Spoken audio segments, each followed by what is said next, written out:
Hola, buenas tardes. Buenas tardes, ¿qué tal? Hola, Aquí estamos. Buenas Buenas tardes. tardes, buenas Hola, tardes a todos. hola María Dolores, hola Joaquín, hola Jorge. ¿qué Buenas tal? tardes. Aquí estamos, esperando a que nos digan. Muy bien, Jorge, ¿qué tal? Muy bien, Joaquín. ¿Preparado? Pues sí. Muy bien, me alegro. perfecto. Pues creo que, Y que vamos a comenzar. Si os parece, vamos a comenzar. Buenas tardes, les doy la bienvenida y agradezco su presencia virtual a esta segunda conferencia, una conferencia que esta tarde estará a cargo de Jorge Fabra, al que saludo y agradezco su presencia en nombre de todos. Una conferencia que lleva por título el sugerente nombre de Reactivación y Recuperación de la Economía y que se produce en el marco de las segundas jornadas sobre sociedades innovadoras y ciudades del futuro. Unas jornadas que están organizadas por el Ayuntamiento de Molina, la Federación de Asociaciones de Vecinos Interbarrios, en colaboración con la Cátedra Abierta para la Innovación y la Participación de la Universidad de Murcia y la Universidad Politécnica de Cartagena. A todos les doy las gracias, especialmente a las asociaciones, Interbarrios y el Ayuntamiento, porque sabemos el enorme esfuerzo para que estas jornadas se sigan celebrando en esta segunda edición. Bien, somos muy conscientes de la difícil situación que atravesamos como sociedad, como comunidad, una difícil situación que está golpeando dos de los elementos fundamentales, nuestra salud y nuestra economía, y somos conscientes que la salida de esta situación pasa por escuchar. Escuchar por una parte a los expertos, y eso es precisamente lo que nos convoca esta tarde, y escuchar en segundo lugar a la ciudadanía, y eso es también lo que aquí nos convoca. Somos conscientes que la salida de esta situación solamente se puede producir a través del diálogo y estos foros, este foro, el que nos ocupa esta tarde, precisamente tiene esa intención, el de promover el debate una vez que escuchamos la voz de los expertos. Los ciudadanos también lo son y las instituciones somos conscientes de ello y precisamente desde los ayuntamientos, desde la comunidad, desde nuestra región, desde la sociedad en su conjunto, pues estamos especialmente interesados en dar voz a los ciudadanos. Esta tarde nos acompaña una persona que sé es sensible a esta necesidad, a la necesidad de articular las vías de participación ciudadana, y es María Dolores Muñoz, presidenta de la Federación de Municipios de la región de Murcia y alcaldesa de Bullas, a quien agradezco enormemente su presencia esta tarde y a la que le doy, por supuesto, la bienvenida y la palabra. Gracias, gracias. Bueno, pues buenas tardes a todos y a todas. Es un placer poder participar en la jornada sobre sociedades innovadoras como parte de la colaboración que realizamos desde la Federación de Municipios de la región de Murcia a esta, que tengo además el honor de presidir. Para mí es un placer y además una enorme responsabilidad, pues eso, representar a los municipios de esta región. Quiero agradecer esta oportunidad a la Concejalía de Participación Ciudadana del Ayuntamiento de Molina, a su alcaldesa, compañera y también amiga, Esther Clavero, a la Cátedra Abierta para la Innovación y la Participación de las Universidades de Murcia y la Politécnica de Cartagena, a la Federación Interbarrios, como bien decía Pilar, al Observatorio Internacional de la Democracia Participativa y el Círculo de Economía de la región de Murcia. Asimismo, quiero saludar en este caso a Jorge Fabra, presidente de Economistas frente a la crisis, que estará precisamente a cargo de la charla de hoy, al presidente del Círculo de Economía de Murcia, Joaquín Hernández. Las administraciones públicas tenemos una gran responsabilidad, convertida también, desde luego, en un gran reto. Y es que debemos ayudar desde nuestra posición a impulsar la salida de esta crisis, adaptándonos a un nuevo modelo económico. Desde las entidades locales comenzamos a trabajar hace mucho tiempo en los nuevos métodos e ideas de gestión para colaborar en el cambio de mentalidad necesario para que entre ciudadanía y entes públicos surjan sinergias que logren alcanzar el objetivo de superar obstáculos sociales y crear además nuevas oportunidades. Estoy segura que con la puesta en marcha de actos como este, en el que hay detrás verdaderos profesionales y entendidos, además de los que tenemos que aprender muchísimo en esta materia y en tantas otras, daremos pasos en la buena dirección para conseguir esta meta.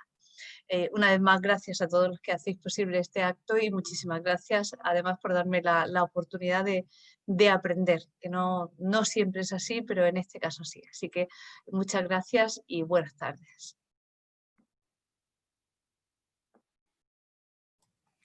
Muchas gracias, María Dolores, muchas gracias a ti. A continuación, saludo y le doy la palabra a Joaquín Hernández, presidente del Círculo de Economía de Murcia, que va a presentar a nuestro ponente. Adelante, Joaquín.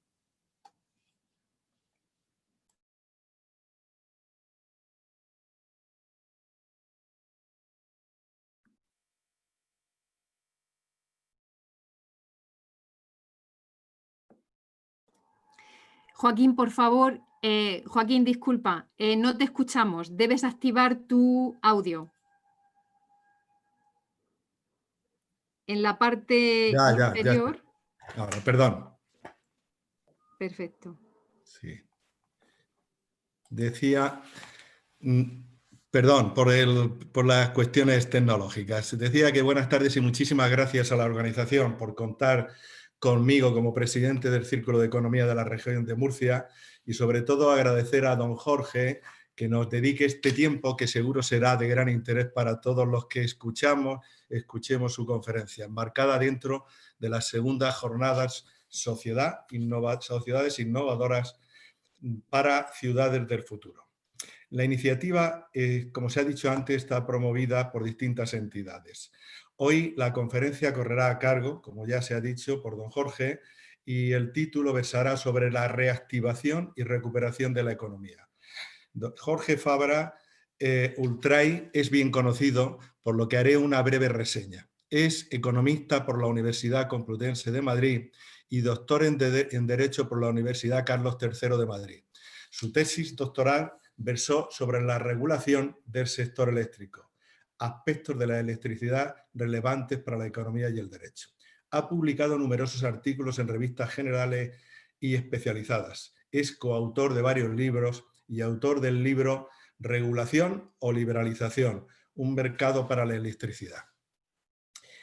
De su trayectoria profesional cabe destacar que ha sido consejero del Consejo de Seguridad Nuclear, consejero de la Comisión Nacional de Energía, presidente de Red Eléctrica Española, delegado del Gobierno en la explotación del sistema eléctrico y un largo etcétera que no voy a cansar a los oyentes y vídeo oyentes por su larga trayectoria. El que tenga interés puede entrar a internet y verá que su trayectoria es dilatada, ya sea una persona conocida y importante dentro de la economía y del derecho en este país. Pero sobre todo quiero resaltar que don Jorge es en la actualidad el presidente de Economistas frente a la crisis, así como patrono de la Fundación Estudio. Fue el impulsor, entre otros, de Economistas frente a la crisis, un número significativo de personas que tienen ni más ni menos el objetivo de poner el pensamiento económico y, en general, el avance de las ciencias sociales al servicio de la ciudadanía. La coordinación en nuestra región de economistas frente a la crisis la ostenta nuestro amigo y conocido y querido Pepe Molina. Economista frente a la crisis es independiente de todo partido político o de cualquier otra institución política, social y económica. Se constituyó en septiembre del 2011 por su preocupación de las consecuencias de la crisis del 2008. Estoy seguro que escucharle nos abrirá la mente y nos dará ideas que podremos aplicar cada uno en nuestro ámbito. Muchas gracias y cuando quiera, don Jorge, con el permiso de Pilar, puede ilustrarnos. Bueno, pues muchísimas gracias. Buenas tardes a todos. Quiero desde luego agradecer esta invitación a todos los organizadores que han sido citados ya. Esta iniciativa en la que ahora nos ocupa, se trata de una iniciativa que debería ser ejemplo de otros municipios. Al fin, se trata de una invitación a la participación ciudadana que contribuirá a enriquecer las reflexiones de todos sobre la vida que todos protagonizan. El título de esta sesión, cuyas reflexiones me corresponden como ponente, tiene sentido por una cuestión compartida por expertos y no expertos. Estamos viviendo una profunda crisis económica insostenible, que es además el contexto en el que se desarrolla la política. Un contexto económico, en definitiva, que es caldo de cultivo propicio, como en otras ocasiones de la historia de Europa y de nuestra propia historia, para que arraigue la posverdad. Con posverdad me quiero referir a la distorsión deliberada de la realidad que manipula creencias y emociones con el fin de influir en la opinión pública y al fin enturbiar la convivencia entre los españoles. Por consiguiente, el alcance de esta crisis en estos momentos concretos de la vida política española trasciende a la pura economía y hace, si cabe, más necesario que nunca acertar en su cuestión, es decir, reactivar la economía de manera urgente y conseguir que su recuperación sea sostenible y duradera. La crisis es producto de un shock exterior, es producto, como todos sabemos, de la pandemia del coronavirus y está impactando de manera inédita en la historia de todos los países, a todos los países de nuestro planeta. A diferencia de la crisis financiera precedente, en el ámbito europeo se han adoptado un conjunto de medidas excepcionales que intenta dotar a todos los países de herramientas con las que hacer frente a la situación que lamentablemente cabe ser calificada, como todos estamos viendo y siendo testigos día a día, de dramática. Entre estas medidas de política monetaria, medidas para gestionar la crisis, medidas de política monetaria para sostener y defender los niveles de endeudamiento derivados de la caída de ingresos públicos y de la necesidad de aumentar los niveles de gasto sanitario y gasto social, suspensión de las reglas que limitan los déficits públicos para aumentar la potencia de la política fiscal, suspensión de las reglas de la Unión Europea que limitaban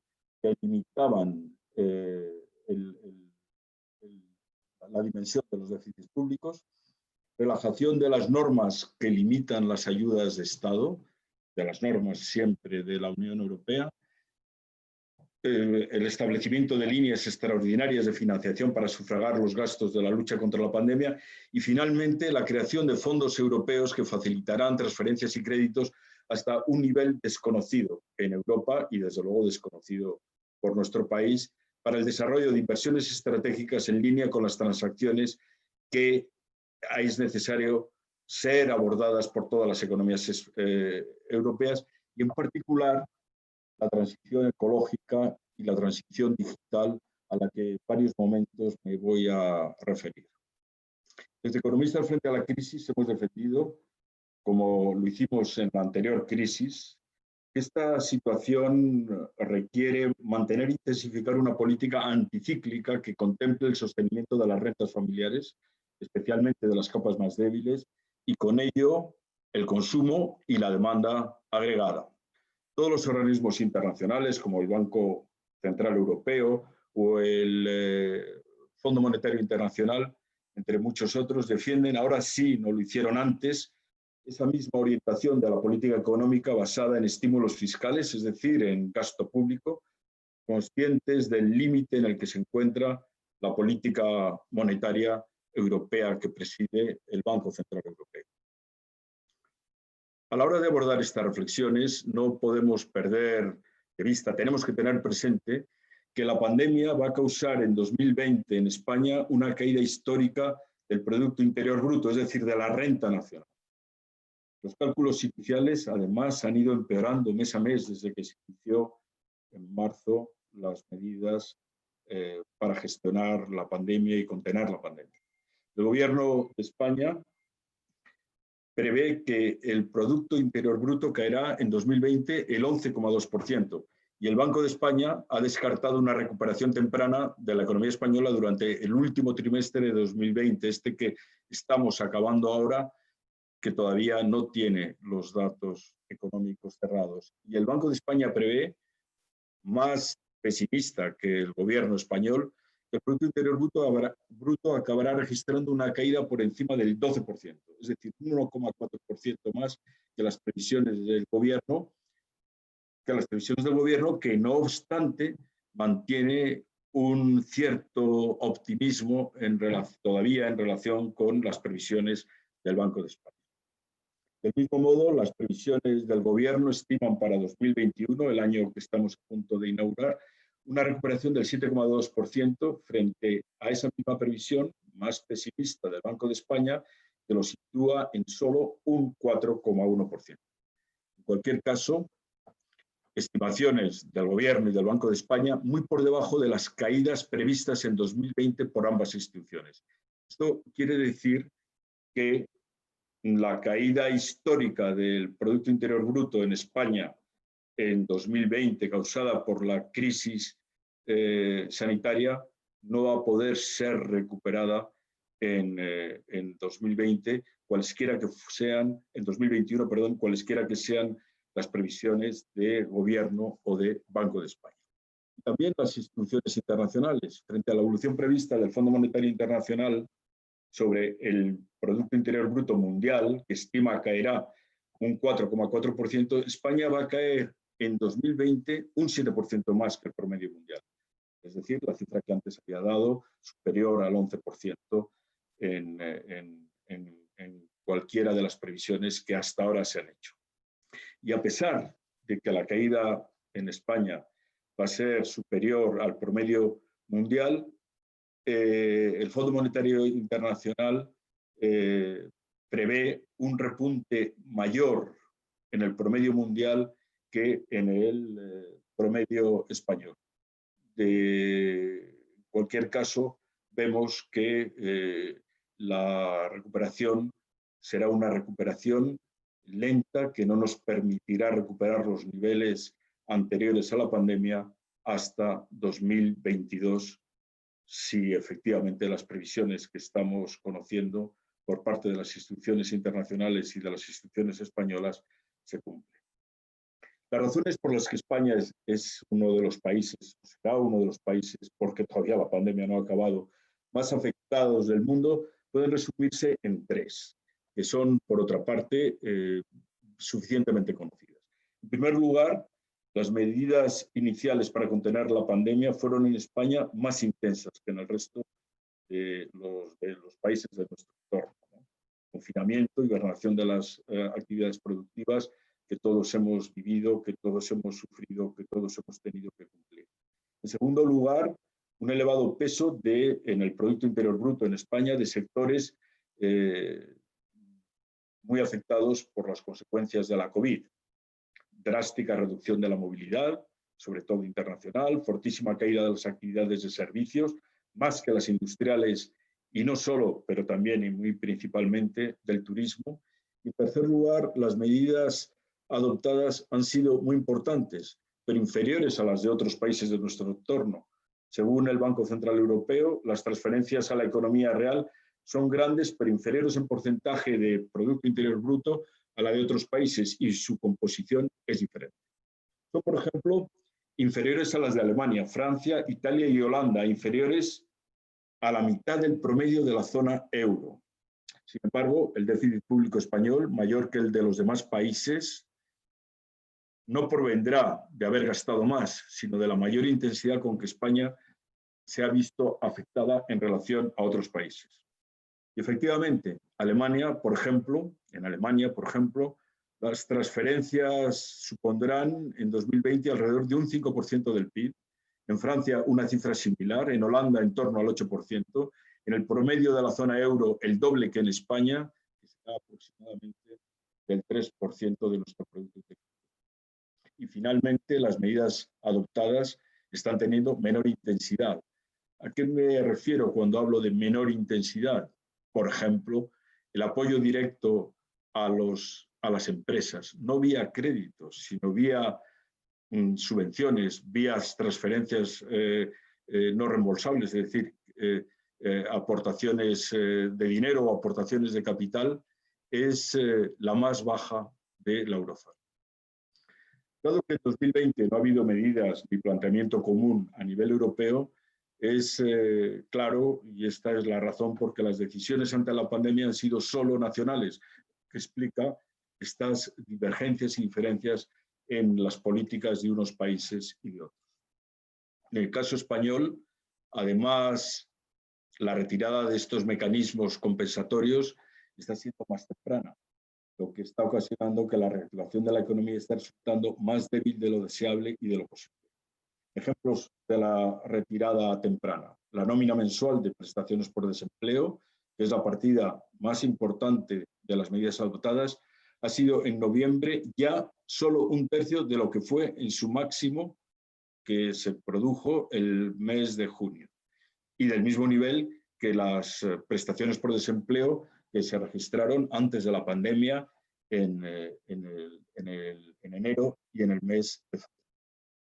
Solo los ERTEs, los expedientes de regulación temporal de empleo han tenido suficiente magnitud como para mantener temporalmente los niveles de empleo, compensar parcialmente las rentas perdidas por las personas asalariadas y reducir también solo en parte los costes salariales de las empresas paradas o parcialmente paradas. Pero tenemos que darnos cuenta de que las medidas compensatorias no han sido, en sentido estricto, medidas de estímulo de la economía. Tan solo han sustituido parcialmente el gasto privado en salarios que se ha ido retirando. Esa y no otra ha sido la función de las medidas de compensación que han sido focalizadas en los ERTEs. 5.500 millones de euros máximo mensual en prestaciones por desempleo, 2.900 euros por el lado de la Seguridad Social. Y porque es esa y no otra su función, sustituir, suplir los gastos salariales de las empresas, el gasto público, a medida que van disminuyendo los ERTEs, se va retirando y se va restableciendo o transformando en gasto salarial privado. Por ejemplo, el gasto en prestaciones por desempleo ha sido en septiembre la mitad de aquel máximo que hablábamos de junio, y en el caso de la Seguridad Social no alcanza el 30%. El resto de las medidas de sostenimiento de rentas y exoneración de gastos de la actividad productiva, aun no siendo despreciables, ha tenido una dimensión mucho menor. Las empresas han recibido créditos avalados que aumentan su endeudamiento y que tendrán que devolver, lo que conduce a pérdidas que debilitan su estructura económica y su solvencia. Obviamente resuelven problemas de liquidez y tienen que ser bienvenidos. Esas pérdidas no están siendo compensadas y el retraso de la reactivación, la contracción de la demanda de consumo, más aún de inversión, la incertidumbre y la falta de expectativas y la debilidad de las políticas de estímulo de la demanda terminarán por acumular pérdidas en empresas viables que pueden provocar importantes quiebras y cierres de empresas. De ahí la importancia de reactivar la economía con toda urgencia. Alemania, sigo poniendo ejemplos, por el contrario, se propone inyectar en un plazo muy breve 10.000 millones de euros directamente a las empresas más afectadas por las restricciones. 10.000 millones de euros que las empresas no tendrán que devolver, se tratará de transferencias no reembolsables. España ha dado créditos a las empresas, sin embargo, que tendrán que ser reembolsados. En Economistas frente a la crisis, consideramos que habría que inyectar ingresos a las empresas por distintas vías.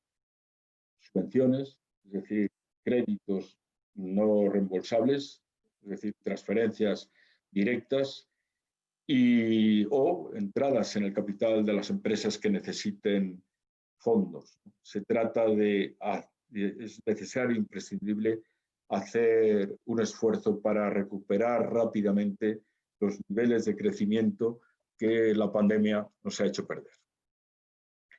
Los presupuestos generales del Estado de 2021 son sin duda excepcionales. Son expansivos por su propia naturaleza, pero sobre todo lo son cuando se suman las transferencias todavía más excepcionales de los fondos europeos para inversiones. Pero la actuación sobre la economía de esas inversiones no se va a producir hasta el segundo semestre del próximo año. Esto significa que durante 2 trimestres más, es decir, 6 meses, la economía carecerá de impulsos. Las consecuencias de la prolongación de la actual debilidad podrían ser nefastas para muchas empresas y eso podría dar lugar a la aparición también de la terrible espiral despidos, contracción, de consecuencias muy negativas, como sabemos bien por la experiencia pasada en la gestión de la gran recesión que empezó en España y en todo el mundo también en 2008. 2 son las respuestas compatibles entre ambas y no excluyentes para afrontar esta situación, que resumo muy esquemáticamente. En primer lugar, un plan de medidas que sirva de puente entre el momento actual y la actuación de los fondos europeos y la un poco más temprana de la puesta en marcha y desarrollo de los presupuestos generales del Estado recientemente aprobados para 2021. Y, en segundo lugar, anticipar todo cuanto sea posible, lo máximo será 1 o 2 trimestres, la puesta en marcha de las inversiones previa a la llegada de los fondos de la Unión Europea, que cuando estos fondos lleguen, el Estado recuperará el adelanto correspondiente. En definitiva, la reactivación es urgente y necesaria para que la recuperación a medio plazo pueda despegar con mayor eficacia. Se trata de reactivar para que los presupuestos generales del Estado y los fondos que nos llegarán de Europa puedan cumplir con toda la eficacia posible, con toda la eficacia que encierra. Los fondos europeos tienen como base y soporte fundamental el Plan de Recuperación y Resiliencia. ¿Y qué es el Plan de Recuperación y Resiliencia? Primero voy a decir lo que no es. El plan no es un impulso de la demanda a corto plazo, porque los desembolsos se extenderán a lo largo de 6 años, desde 2021 a 2026. Necesitamos inyectar dinero directamente en la economía ya, en este primer trimestre, en este próximo semestre de 2021. Y como los desembolsos se extenderán a lo largo de 6 años, estamos ante un periodo que trasciende al horizonte temporal del ciclo depresivo en el que nos encontramos ahora mismo. Por tanto, el Plan de Recuperación y Resiliencia de la Unión Europea en sus manifestaciones en España no sirve para reactivar la economía, para tratar la coyuntura que estamos viviendo. No sirve tampoco porque los gastos e inversiones financiables no contemplan la financiación de gasto recurrente de apoyo al consumo, financiación de los estabilizadores automáticos, sino inversiones de largo plazo. No sirve para reactivar la economía porque los requisitos burocráticos administrativos requeridos por la Comisión Europea, tanto para la elaboración del Plan Nacional, en este caso de nuestro Plan Nacional de Recuperación y Resiliencia, como de aprobación y posterior supervisión y auditoría de las inversiones que financie este plan, restan la flexibilidad que un instrumento de reactivación requeriría. Bueno, he dicho lo que no es el plan. ¿Qué es el plan? El Plan de Recuperación y Resiliencia es una palanca de cambio en el modelo productivo que conlleva un aumento de la productividad. Por ejemplo, aumento de la productividad porque reducirá los costes energéticos, porque digitalizará la economía, mejorará los servicios prestados por la administración, etc. Es, en definitiva, una oportunidad única que no podemos desaprovechar.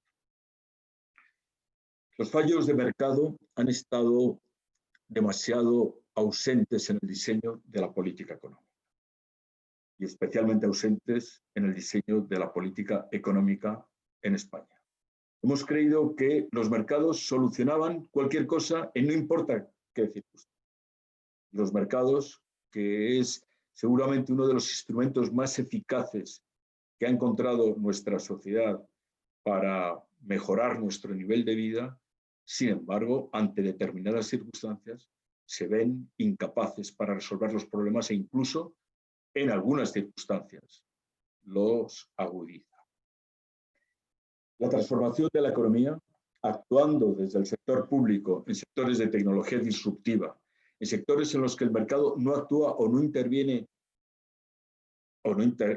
adecuadamente porque no internaliza adecuadamente los costes, desconoce los costes, o en un contexto de elevada incertidumbre y demanda deprimida, la actuación del sector público es la prueba de que la inversión pública es fundamental para garantizar el correcto funcionamiento de nuestra economía y nuestras sociedades. Y esta intervención se manifiesta en los fondos europeos. Los fondos europeos es una administración pública, provienen de una administración pública que es también europea, que es también nuestra propia administración. Por eso yo no tengo más remedio que celebrar que sea la política y no el mercado la que elija por qué políticas económicas queremos apostar. La transición ecológica y la transformación digital son áreas por las que muchos llevamos mucho tiempo apostando. Y tengo que decir que es emocionante ver cómo desde la política se apuesta por ellas como pilares de la transformación y del progreso. Esto es lo que es el Plan de Recuperación y Resiliencia. La economía de la zona euro ha operado entre un 25 y un 30% por debajo de su capacidad durante el periodo de confinamiento más estricto. Y esto ha sido lo que ha impulsado esta capacidad ociosa que estaba deprimiendo las economías, que sigue deprimiendo las economías, es lo que ha impulsado a la Unión Europea, es decir, al conjunto de todos los países de la Unión Europea, entre los cuales España es un protagonista relevante, a poner en marcha el plan de recuperación. Según estimaciones de la propia Comisión Europea, al inicio de la pandemia, las necesidades de financiación de la economía europea ascendían nada menos que a 1,5 billones de euros, como mínimo para hacer frente al gap, es decir, a la brecha de inversiones que generaría la crisis sanitaria, a lo que habría que sumar la necesidad de financiar las dos líneas sobre las que la economía europea está girando, las sendas que la economía europea ha decidido seguir para mejorar las capacidades productivas de nuestras economías por iniciar una senda duradera y sostenible económica. Las transiciones ecológicas y digital que ya he mencionado. Hay que tener en cuenta que en ausencia de un plan de recuperación europeo, el crecimiento de diferentes sectores y de diferentes sectores sociales y de diferentes ámbitos territoriales sería desigual. Y sería desigual simplemente porque los sectores, los países, los territorios tienen desigual capacidad para iniciar la lucha contra la crisis generada por la crisis económica generada por la crisis sanitaria. Por tanto, el plan europeo viene a ponernos a todos en un terreno de igualdad fundamental para no quedar atrás en el camino de la recuperación. En España, las cifras relevantes del plan europeo, de cómo se traducen las cifras del plan europeo en España, son pues, las con las que está trabajando en estos momentos el gobierno, ¿no? Estimaciones que indican que España recibirá un total de 60.000 millones de euros en transferencias no reembolsables, es decir, en subvenciones directamente. Y podría acceder a un volumen máximo de 80.000 millones de euros en préstamos a bajo interés. 60.000 y 80.000 son los 140.000 millones de los que hemos oído hablar con frecuencia. A estos fondos, con cargo al mecanismo de recuperación y resiliencia europeo, hay que añadir algo más de 12.000 millones de euros del fondo llamado REACT-EU, que debe atender a corto plazo, estoy refiriéndome a 2021 y 2022, los primeros compromisos que han surgido de las lesiones que nos está dejando la crisis. El impacto a largo plazo, 2030, el plan puede llegar a suponer un incremento del crecimiento potencial de la economía entre 4 y 5 décimos, lo que permitirá situarlo por encima del 2%. En este ámbito destacan los planes digitales, que llegan a suponer un 50% de esta mejoría. El multiplicador para el año 2021 se sitúa, según muy diferentes estimaciones, en más de una unidad, en 1,2 unidades, aunque naturalmente es muy heterogéneo entre los distintos planes, destacando especialmente los digitales y la inversión en investigación y desarrollo con multiplicadores en torno al 2%. Este concepto de multiplicador es muy importante conocerlo, tenerlo en cuenta, porque ha sido despreciado sistemáticamente en las políticas de austeridad que han presidido la gestión de la recesión. Quiere decir que por cada euro de gasto generamos 1,2 euros de renta, o por cada euro de gasto generamos, dependiendo de los sectores donde hagamos las inversiones, por ejemplo, en I+D, generamos 2 euros de renta. En términos agregados, el empleo generado por el plan podría superar los 800.000 puestos de trabajo al cabo de los 3 años, lo que equivaldría a unos 15 empleos por millón de euros invertidos.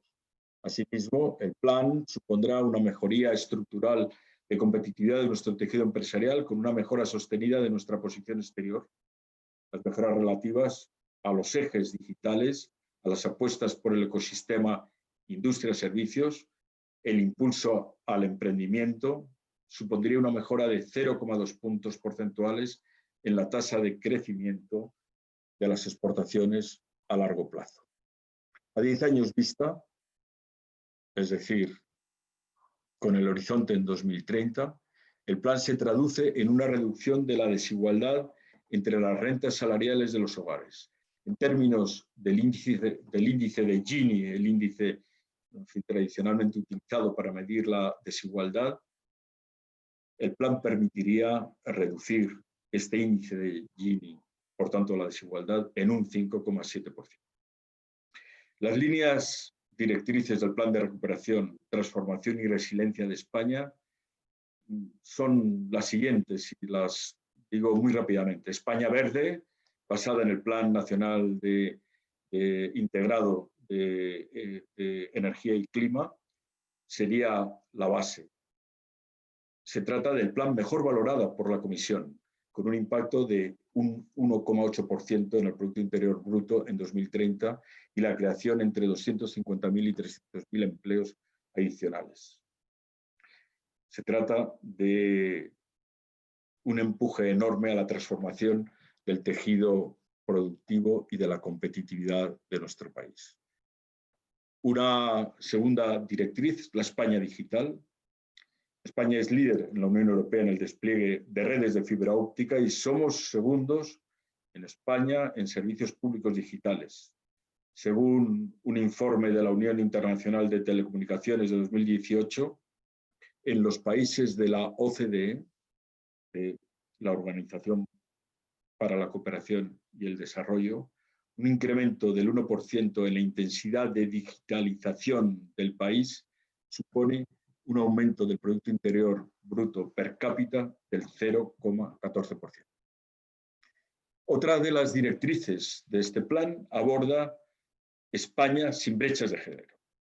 La triple dimensión sanitaria, social y económica de la pandemia ha incidido y está incidiendo particularmente sobre las mujeres. Las ocupaciones con elevada presencia de empleo femenino están siendo las más afectadas por las medidas de confinamiento y por la propia crisis sanitaria.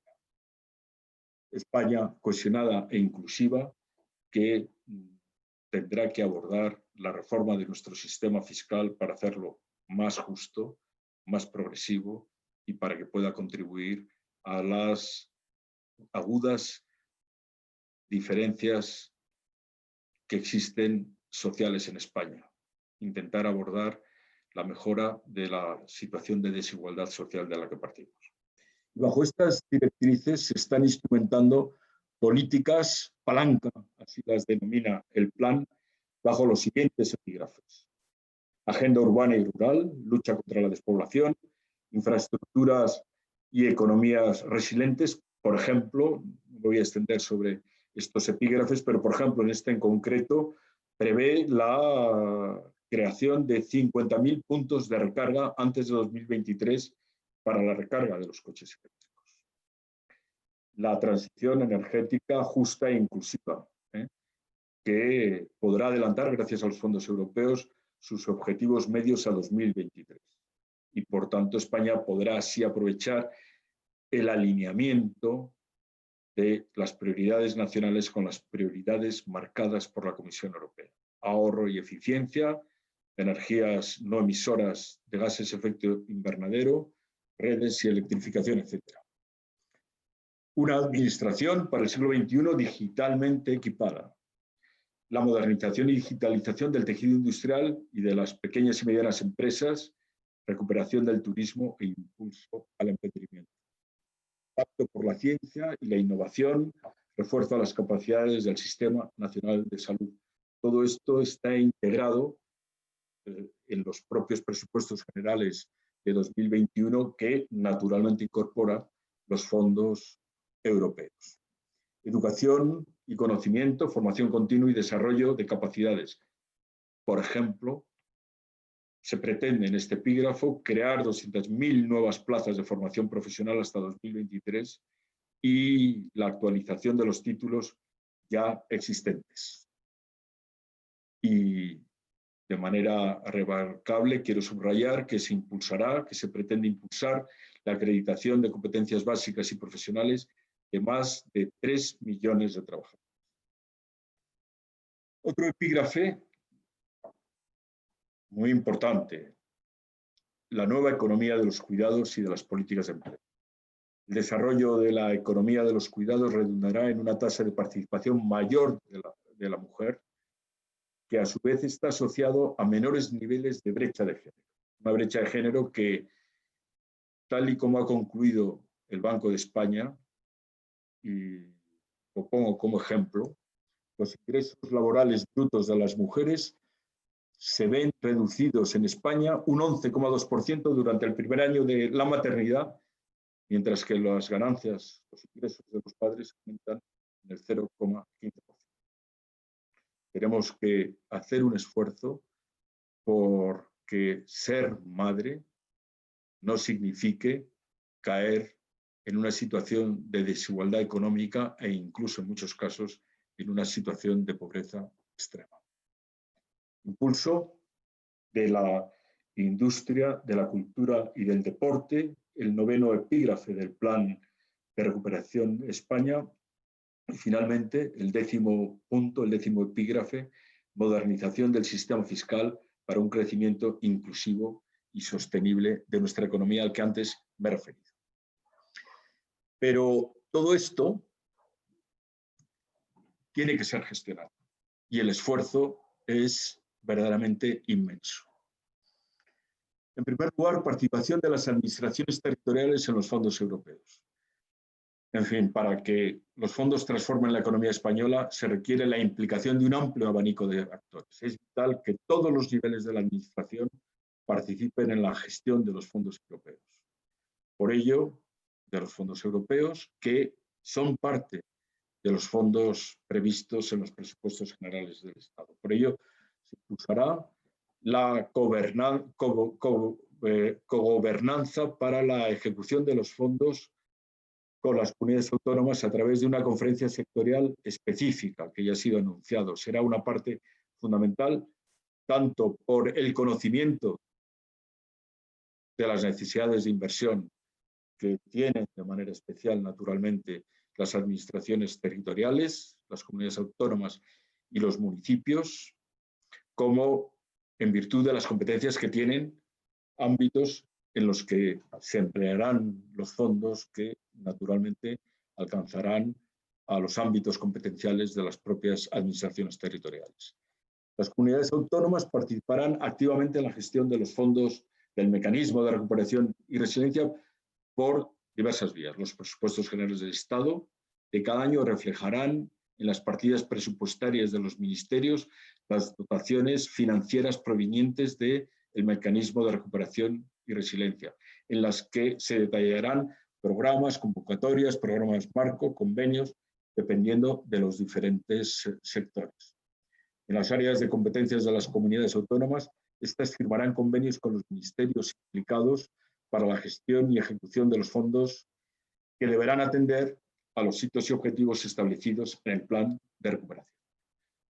Como se ve, esto implica un esfuerzo administrativo y un esfuerzo de gestión verdaderamente inconmensurable. Pero no solamente las administraciones territoriales, municipios y comunidades autónomas, también la sociedad civil, empresas, sindicatos, organizaciones no gubernamentales, deberán tener una participación en la gestión y aplicación de estos fondos.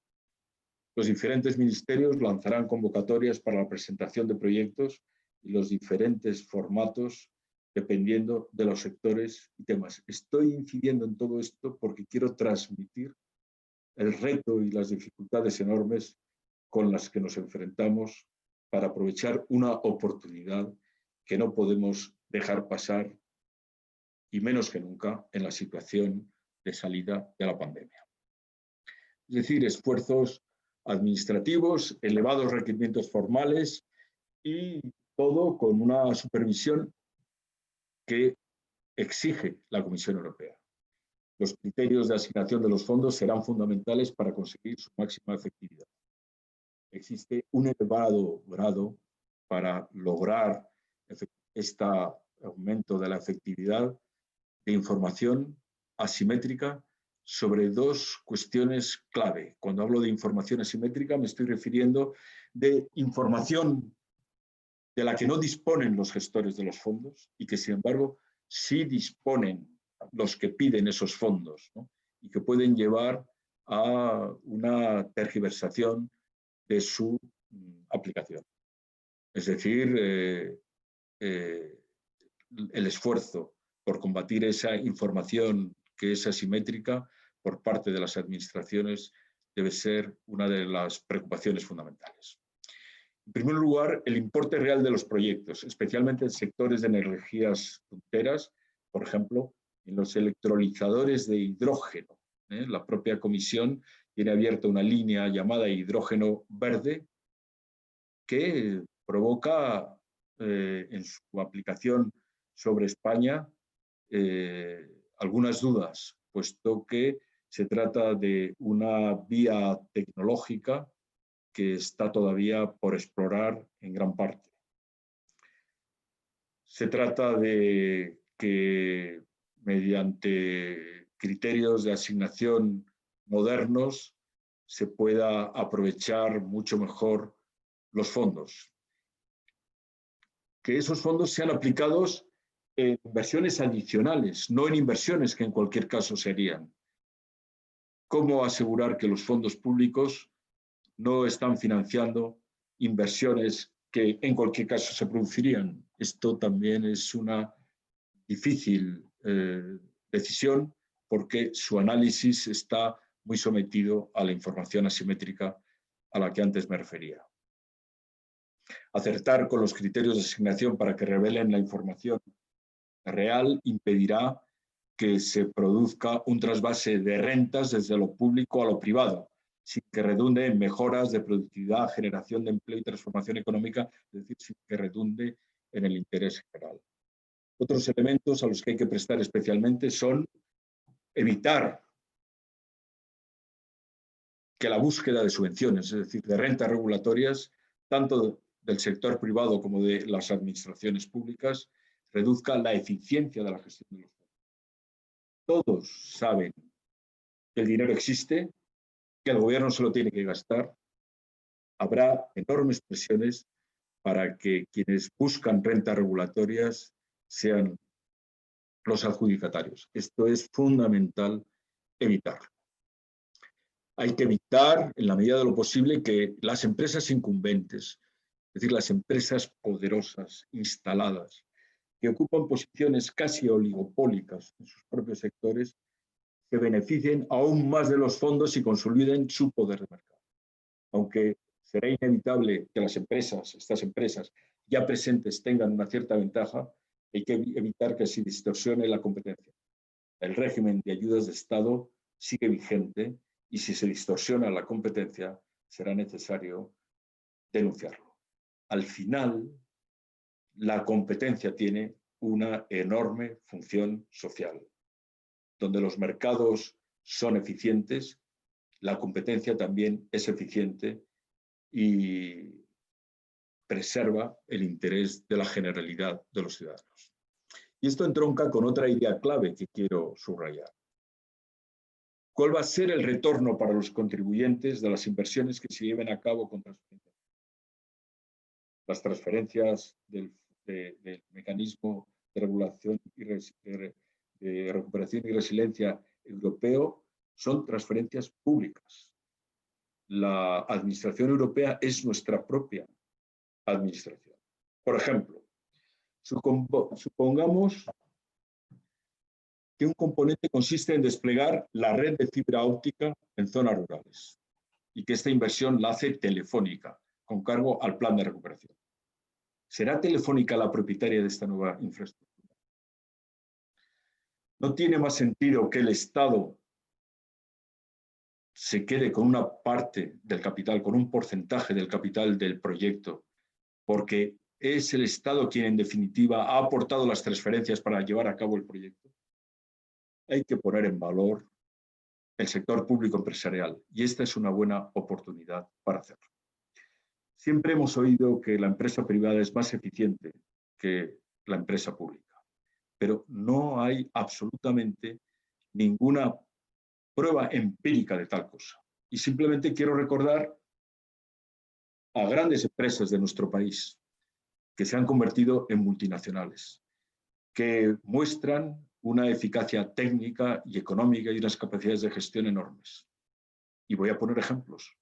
Telefónica, Repsol, Red Eléctrica, Indra, Enagas, todas empresas públicas que fueron privatizadas y que antes de ser privatizadas estaban a la cabeza de la eficiencia empresarial en nuestro país. Por tanto, en esta situación en la que van a llegar miles de millones de euros de las administraciones públicas, es necesario que el Estado siga presente de acuerdo con las normas comunitarias, al menos durante 6 años, en los que podrán vigilar y comprobar que efectivamente los fondos se utilizan para desarrollar proyectos que mejoran la productividad de nuestro país y no para crear situaciones de privilegio basadas en rentas regulatorias, como he dicho.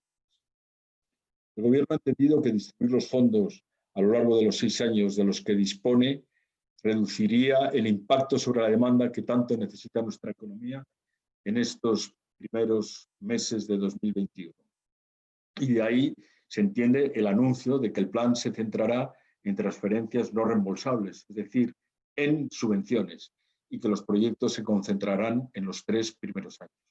Este hecho ya tiene su reflejo en los planes generales del Estado para 2021, que incorporan 26.000 millones de euros para inversiones que formarán parte del plan de recuperación y resiliencia que espera sea financiado pues, por el Next Generation EU, que es en definitiva el contenedor del plan de recuperación y resiliencia europeo. Pero no podemos dejar, mientras, que la economía se caiga, que el tejido empresarial desaparezca, que además de todo ello pondría en riesgo nuestra capacidad de absorción de los fondos, la coyuntura se nos cae.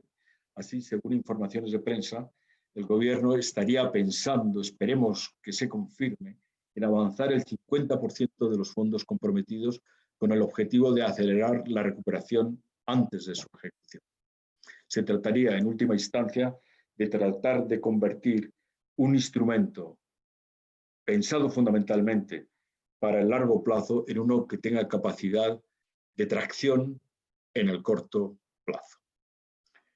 Estas es las reflexiones que quería aportar, poner de manifiesto que la reactivación es necesaria para tener capacidad de iniciar un plan de recuperación y de transformación de nuestro modelo productivo con mejores cartas para poder cumplir sus objetivos. Y muchas gracias a todos por haberme escuchado.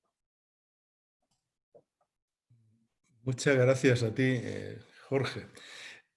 La verdad es que lo que esperábamos, lo que nos has dado ha sido muy superior a lo que nos esperábamos. Sabíamos que estábamos ante una gran persona y con grandes ideas y un gran economista y que conoce muy bien la realidad de nuestro país y lo que se tiene que hacer, pero la verdad es que tus ideas, al principio he de decir que nos has asustado un poquito, pero yo he resumido diciendo que con paciencia, que hay esperanza si tenemos paciencia, y yo creo que eso los españoles tenemos suficiente. Yo quisiera, antes de nada, decirle a todos los que nos están viendo que por favor, que para hacer cualquier pregunta, que la tienen que pasar por la parte de abajo del video chat, que pone preguntas y respuestas. Y ruego que todos se animen, y con el fin de que, ya que no podemos hacerlo presencial, que sería lo suyo y lo bonito, y seguramente no estaríamos hablando de estas cuestiones, pues además estaríamos más cerca de don Jorge y también de Pilar, y antes se me olvidó de mencionar a María Dolores, que agradecemos todos que esté aquí en representación de la Federación de Municipios, como no. ¿Alguna pregunta por parte, mientras que se hacen preguntas desde los que nos están escuchando, o ya hay preguntas? Buenas tardes.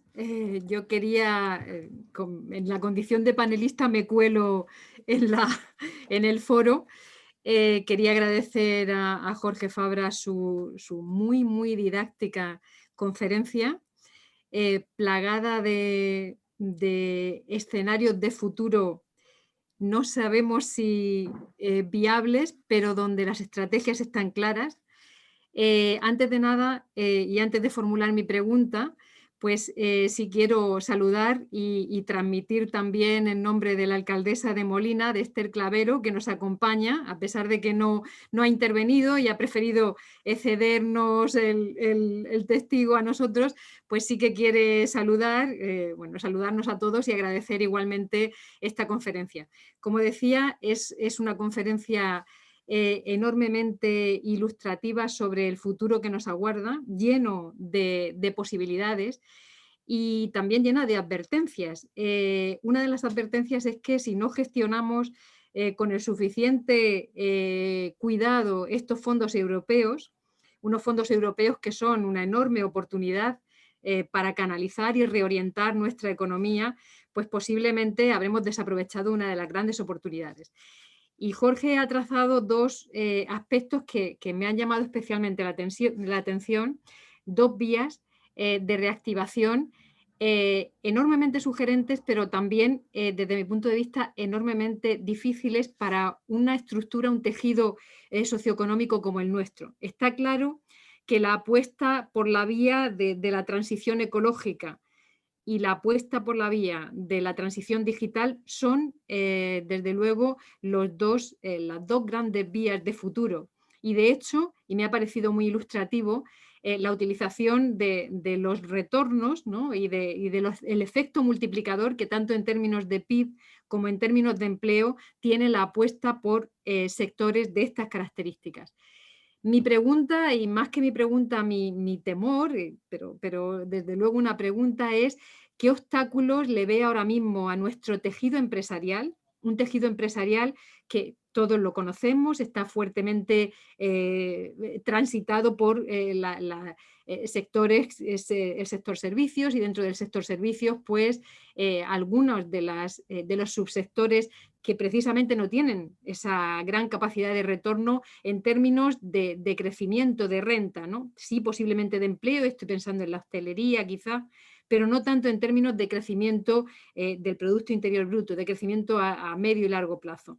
Bueno, en un tejido empresarial como el nuestro, y teniendo como grandes retos la transición, esas dos transiciones económica ecológica y digital, ¿qué obstáculos ve para una reconversión de nuestro sistema productivo hacia esas líneas de futuro? Esa sería mi pregunta, la dejo en suspenso y por supuesto le damos paso a otras preguntas que pueden ser bastante más sugerentes. La hago por aquí porque tengo dificultades para entrar en preguntas y respuestas por el rol de panelista.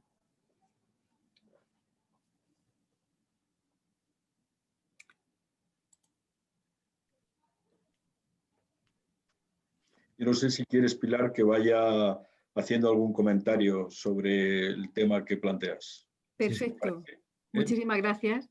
¿Se concretan alguna otra pregunta? Bueno, pues yo no veo dificultades. Es más, creo que la transición ecológica y la transición digital son transiciones que despegan por sí mismas. Despegan por sí mismas porque los instrumentos, las inversiones, las tecnologías que sustentan estas transiciones han demostrado ser inmensamente competitivas. Mi especialidad es la economía de la energía y, por tanto, pues voy a poner algunos ejemplos respecto a la transición ecológica. La producción de energía eléctrica mediante placas fotovoltaicas, los costes de las placas fotovoltaicas para producir energía eléctrica han caído en los últimos 8 años un 80%. De tal forma que producir energía eléctrica con plantas fotovoltaicas tiene un coste, de acuerdo con las subastas internacionales conocidas y que se empezarán a hacer en España, de 20 euros por megavatio hora. La energía que estamos consumiendo de carbón o de gas natural está en torno a los 50 euros. Es decir, casi 3 veces el coste al que somos capaces de producir energía eléctrica con placas fotovoltaicas. Y esto quiere decir que no habrá ningún empresario, ningún inversor que se le ocurra de ninguna manera invertir en centrales de gas para producir energía eléctrica o en centrales de carbón para producir energía eléctrica, y tampoco en centrales nucleares. Y lamentablemente tampoco en centrales hidroeléctricas, porque ya los ríos que tenemos están todos explotados.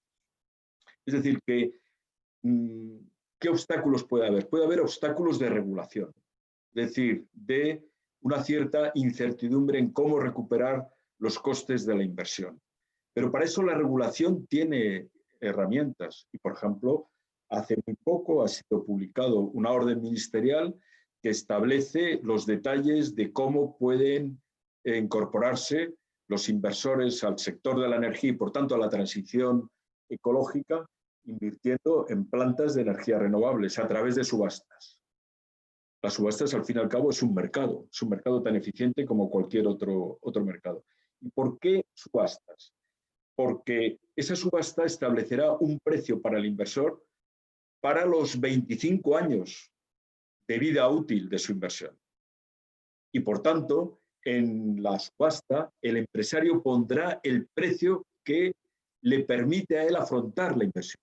Y ese precio se convertirá en una especie de contrato regulatorio que le asegurará durante ese tiempo su retribución. ¿Por qué esto es muy importante? Primero, porque si se hace la subasta se revelará el coste real de esa tecnología y se transmitirá a los consumidores. Pero al mismo tiempo también porque el inversor, para recuperar sus inversiones en energías renovables, no estará al albur de un mercado volátil, tendrá seguridad, por tanto certidumbre, y por tanto no tendrá aversión al riesgo de quedar empantanado porque los precios del mercado caigan. Por lo tanto, al final, casi diría que es un poco lamentable decirlo, ¿no? Es que el progreso se abre paso él solo.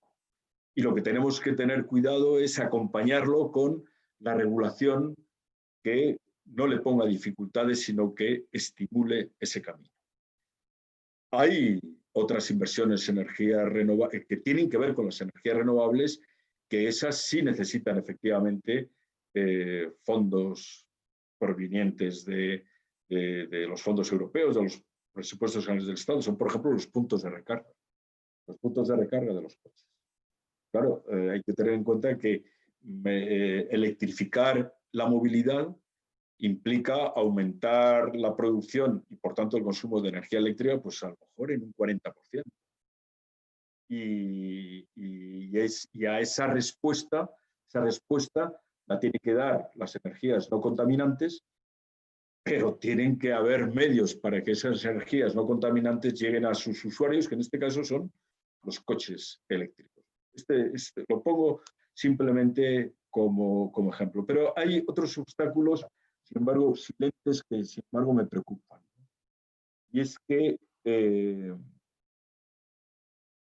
la regulación, en definitiva, el derecho de la competencia, la economía de la competencia, se olvide que hay actores muy poderosos en el contexto en el que estamos, que podrían monopolizar estas inversiones competitivas.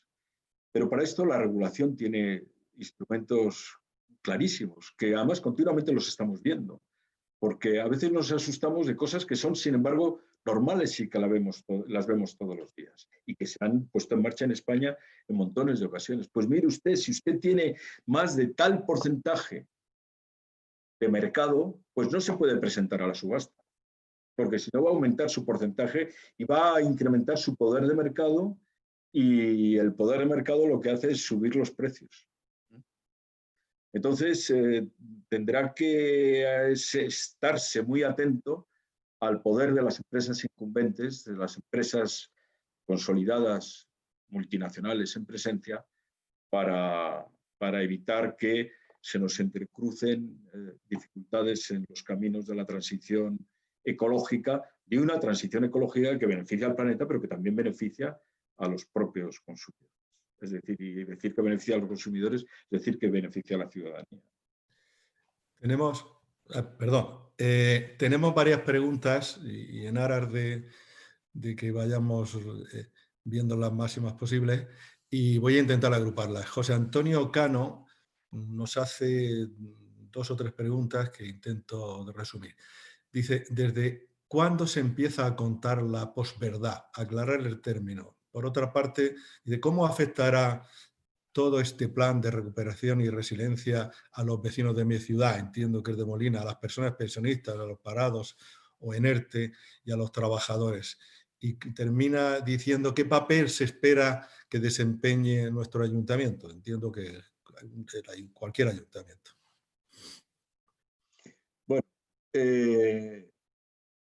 la posverdad la he definido en mi intervención. La posverdad, llamamos posverdad a la manipulación de las emociones. Y estamos asistiendo a una cierta manipulación de las emociones que yo personalmente las percibo con mucha incomodidad y que tiene sus reflejos en los debates, que no sé si llamarlos así, que se producen en el Parlamento, por ejemplo, o que se producen pues en chat privados, que ponen sobre la mesa cuestiones que en España tendrían que haberse olvidado. ¿Y por qué esto lo relaciono con la economía? Lo relaciono con la economía porque en situaciones de crisis en las que se produce empobrecimiento, en las que estamos asistiendo a colas en los bancos de alimentos, que además no solamente es un fenómeno español, es un fenómeno mundial, que tiene además sus claras manifestaciones en la propia emigración que nos llega a nuestro país, pues exacerban comportamientos agresivos. Y por eso creo que la mejor gestión de la convivencia entre los españoles es lograr rápidamente la reactivación y la recuperación de nuestra economía, en definitiva, el bienestar económico y social. Eso respecto a la posverdad. ¿Cuándo empieza? La posverdad ha existido siempre. Ya he dicho que ha habido etapas en la historia de Europa y de España donde hemos vivido en la posverdad, es decir, en la manipulación, en la mentira, en la tergiversación. Bueno, incluso no sé si la Real Academia de la Lengua ha incorporado a su lenguaje la palabra fake, ¿no? Y por eso sí creo que la gestión de la convivencia social tiene que ver mucho con la gestión de la economía, de la crisis económica. Por eso lo he mencionado al empezar a hablar. Luego, ¿cuál es el papel de los ayuntamientos? Pues el papel de los ayuntamientos está muy ligado al conocimiento que tienen de las necesidades reales y de las oportunidades reales que tienen para identificar proyectos elegibles para que los fondos europeos, a través de los presupuestos generales del Estado, sean aplicables. Y, naturalmente, pues los municipios están en las comunidades autónomas, ¿no? Y tienen su coordinación entre ellos, ¿no? Yo creo que la disponibilidad de estos fondos tiene que animar e incentivar la cooperación entre municipios colindantes, entre municipios de una misma región, ¿no?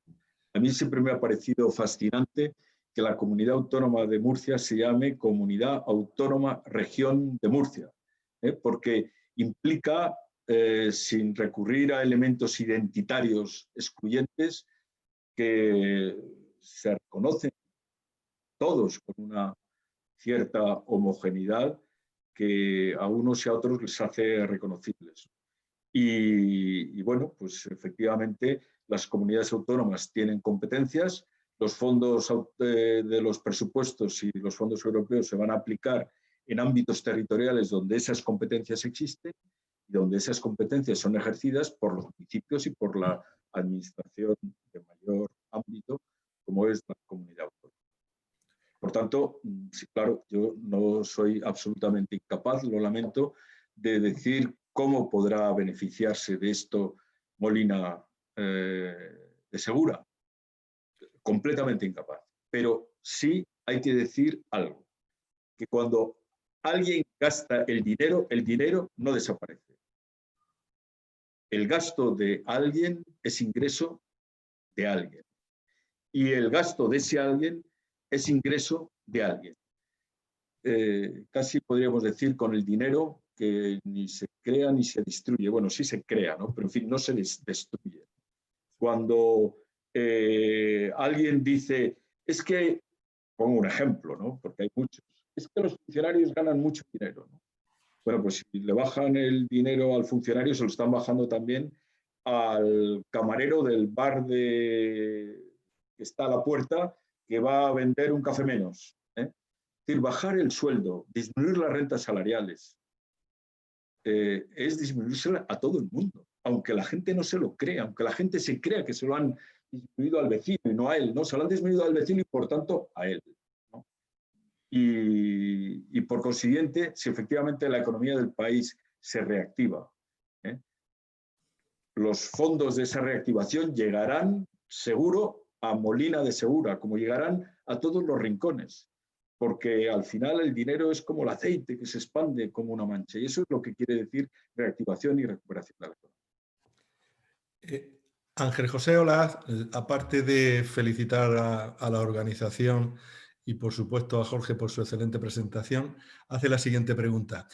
¿No parece contradictorio que buena parte de la ciudadanía esté reclamando a la administración implicación y rescate cuando por otra parte se le culpabiliza de todos los males? ¿Cómo se entiende? Bueno, pues Algo esto ha dicho ya de eso. sí, no, Joaquín, esto a veces es porque eh, hay una falta de formación y de información, de formación y de información de la ciudadanía. Porque, bueno, cuando dices que los impuestos son demasiado altos, y uno dice, ¿pero qué impuestos paga usted? ¿Eh? Y entonces dice, pues, todos los trimestres tengo que hacer declaración del IVA y tengo que entregar a Hacienda el IVA que no tiene compensación por IVA soportado. Pero usted, es que ese IVA no lo ha pagado usted, ese IVA lo ha recaudado usted, aunque haya entrado en su caja, no es suya. Y por tanto, ese IVA no lo está pagando usted, lo han pagado los consumidores. Digo, por ejemplo. O, por ejemplo, los empresarios, que a veces dicen, es que los costes de la seguridad social son muy altos. Bueno, es que esos costes son parte de la masa salarial. Y si el empresario no pagara por cuenta de los empleados la seguridad social, los empleados tendrían salarios mayores y ellos pagarían por su cuenta el coste de su protección futura, ¿no? Son ejemplos sobre los que tampoco quiero polemizar, ¿no? Pero pensemos, ¿qué sería de esta pandemia si no existiera Estado? Si no estuviéramos recibiendo directrices, consejos o imposiciones por parte del Estado. Sería un auténtico desastre. Pero si la sociedad humana es sociedad precisamente porque tiene Estado. Y esto lo debería saber la gente, que cuando paga impuestos, el Estado no se los come, el Estado se los gasta. Y inicia un proceso que recorre toda la economía y que aumenta la renta de todos. Eso quiere decir los multiplicadores fiscales. Si el Estado gasta 1 en determinados sectores distributivos y altamente productivos, todos recuperamos 2. Es decir, que esto, en fin, los economistas lo hemos estudiado en la facultad. No sé si los estudiantes que estudian ahora lo han estudiado, pero yo soy un economista keynesiano porque me lo han enseñado mis profesores en la facultad, no por otra razón. Por eso cuando a veces dicen, en economistas frente a la crisis son economistas heterodoxos. No, somos absolutamente ortodoxos. No decimos nada que no hayamos aprendido en los libros de premios Nobel, como Stiglitz, como Krugman, que no lo hayamos leído y aprendido en un adorado profesor de la facultad, profesor Ángel Rojo, que fue también el gobernador del Banco de España y maestro de una generación muy fructífera de economistas. Somos economistas completamente ortodoxos. Solamente decimos lo que nuestros profesores nos han enseñado. Aurelia le preocupa la desigualdad, sobre todo en las mujeres, y dice que precisamente esa desigualdad de trabajo y de remuneración entre hombre y mujer, cuando llega la jubilación, pues existe también esa diferencia, que si hay alguna forma de solucionar esto. Bueno, efectivamente, efectivamente, el tema de la discriminación de género es una cuestión que este país tiene, bueno, este país y en general Europa, ¿no?, tiene que abordar, ¿no?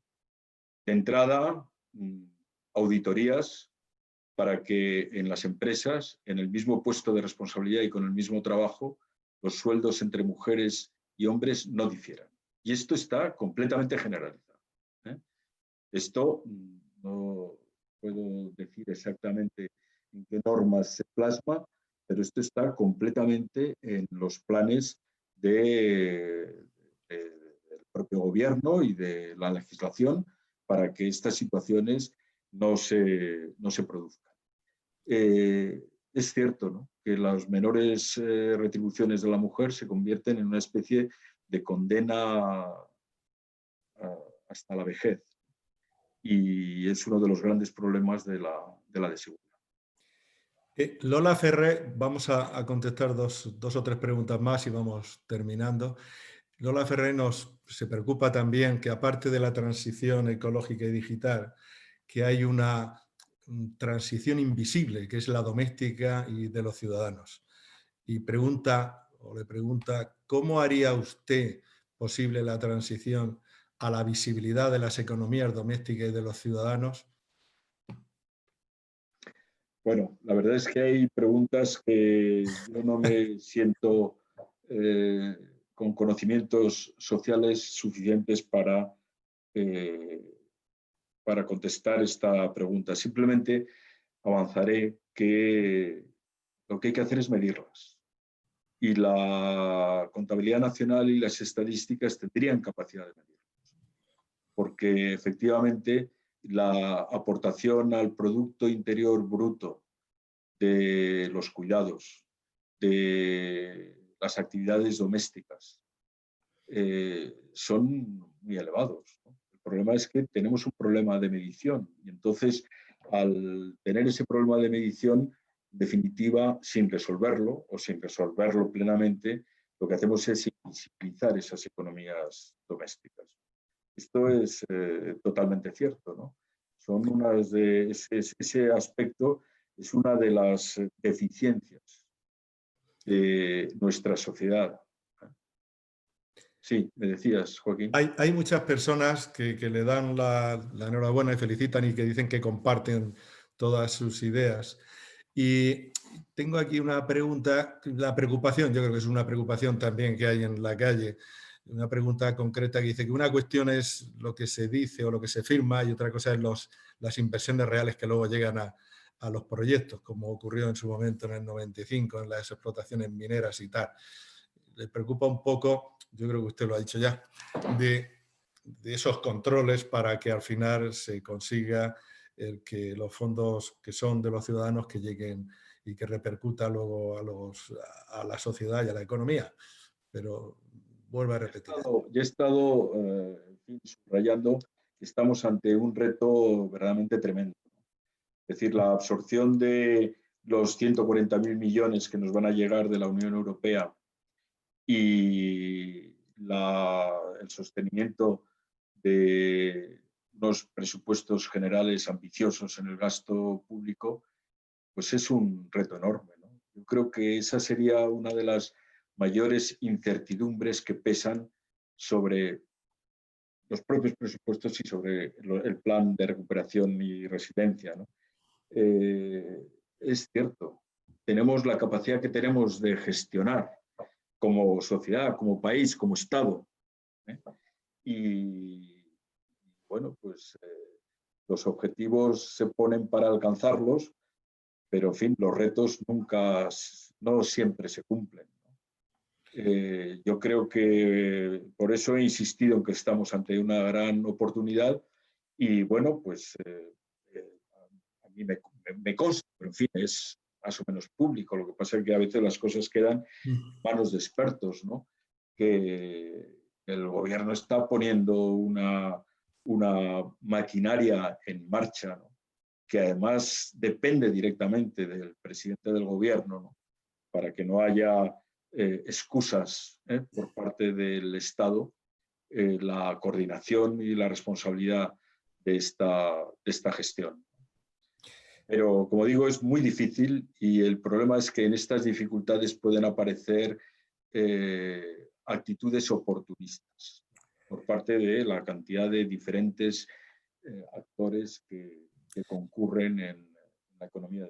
Yo creo que esa es la preocupación que tienen algunas personas que le han escuchado, en el sentido que dicen que, bueno, que tanto el gobierno central, autonómico, diputaciones, que algunas veces no les importa mucho los ciudadanos y que se quedan atrás y que nadie y que lo que habría que hacer por último es que no se quede nadie atrás. Vamos, que la preocupación en general de algunos intervinientes es porque les preocupa un poco el tema de que los fondos lleguen realmente a los ciudadanos y no se queden en esto. Esto es pues, y hay otras personas...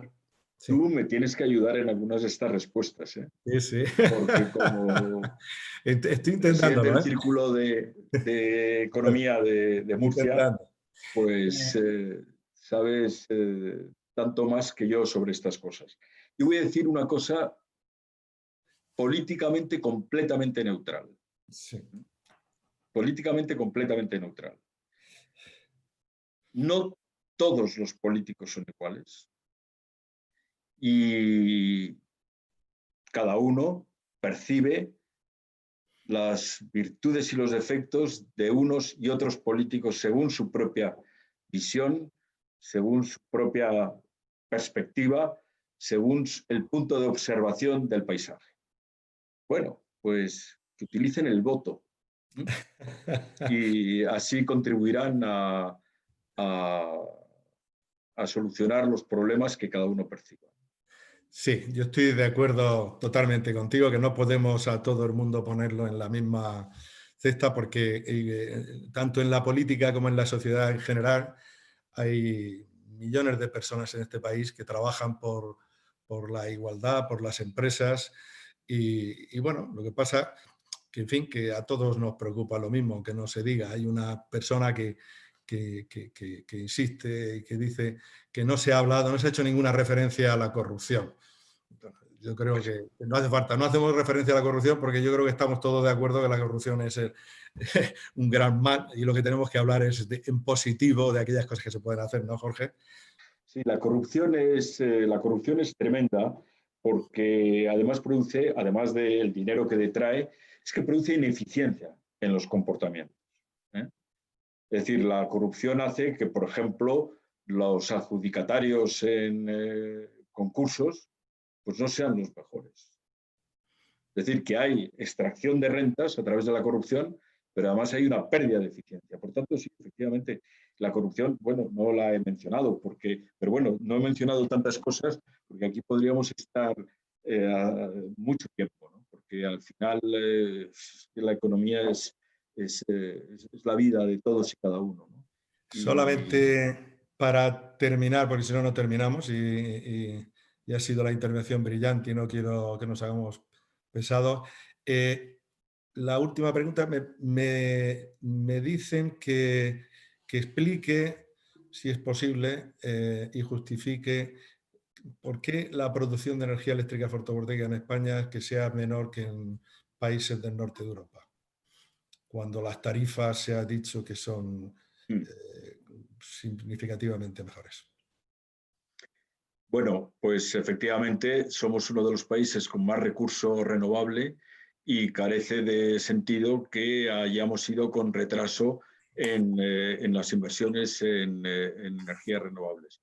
De todas formas, ya hemos dado grandes pasos, ¿no? En estos momentos el 40-50% de nuestra electricidad tiene procedencia renovable y esperamos llegar antes de 2030 a unos niveles de producción de energía renovable del 70%.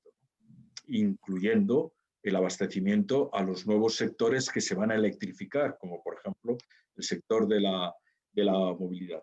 Pero el problema por lo cual hemos ido con un cierto retraso es justamente la regulación.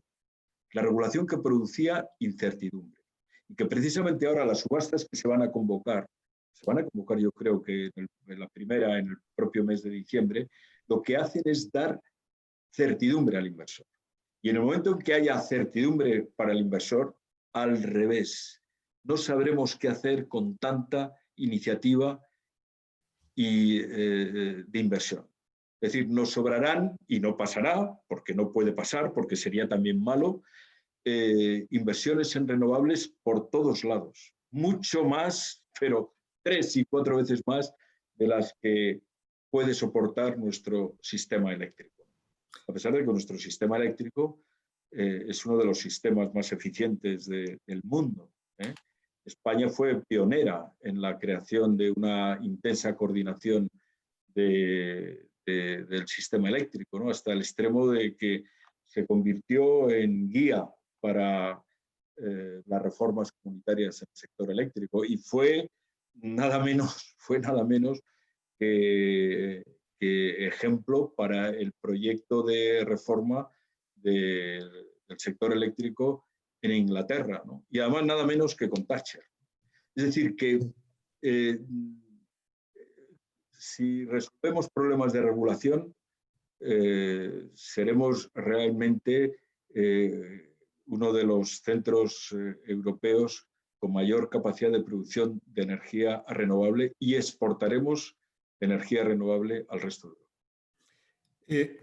Yo tengo un blog a mi derecha que no se ve, que me he tomado muchísimas notas y la verdad es que nos ha sabido a poco y creo que puedo transmitir de todos los que que le han estado escuchando y de los que lo verán posteriormente, porque este tipo de videoconferencias son más los que luego entran y las ven en las horas que les viene mejor que los que están en ese momento presente.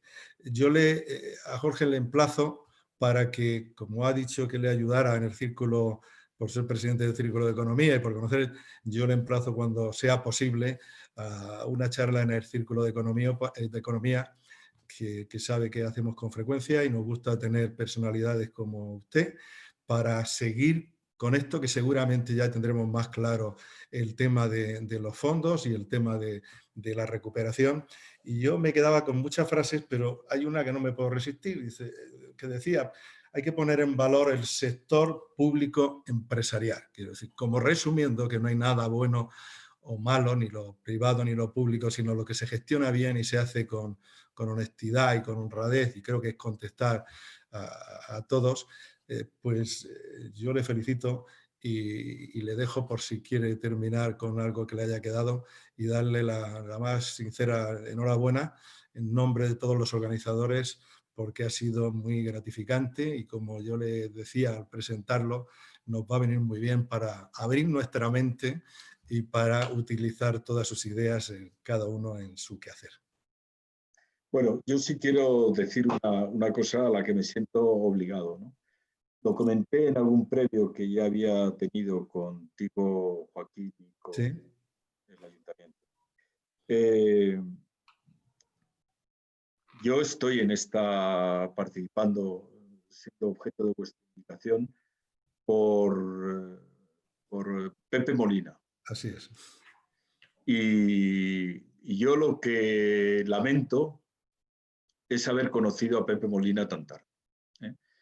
Verdaderamente es una persona ejemplar como persona y como economista, y la capacidad de empuje que tiene casi aquí la estamos viendo. Me ha hablado en muchas ocasiones de los presupuestos participativos de Molina de Segura y yo quiero decir que yo me he quedado pasmado cuando he dicho que este ciclo de conferencias, de videoconferencias, es ejemplar para muchos municipios. Pues lo digo muy en serio, es que esto, no sé, claro, tampoco me dedico a investigar qué es lo que hacen otros municipios, pero esto es la primera vez que lo veo en un municipio como Molina de Segura. Y es que, en definitiva, ¿qué estamos dando? Estamos dando información, estamos contribuyendo a la formación de quienes nos han escuchado en Molina de Segura, y eso es la base fundamental para el desarrollo de la participación ciudadana. Y creo que efectivamente Molina de Segura con esto está dando un ejemplo, y no solamente con esto, sino con sus presupuestos participativos, etcétera. Y todo esto lo he conocido yo a través de una persona que me ha impresionado, lo digo en serio, que es Pepe Molina.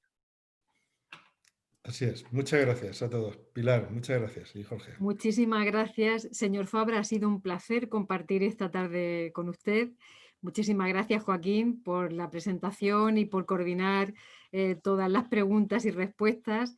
Y gracias a todos por acompañarnos. Nos despedimos, no sin antes recordar la próxima actuación. Será el próximo jueves 17 a las 6:30 de nuevo. en el que tendremos la ocasión de ver la proyección de la película Flores en la basura y participar en el coloquio posterior precisamente sobre los desfavorecidos en esta crisis económica.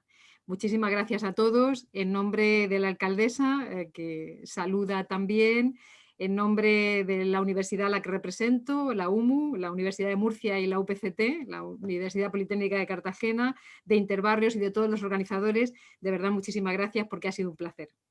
Y hasta pronto. Bueno. Adiós. Adiós.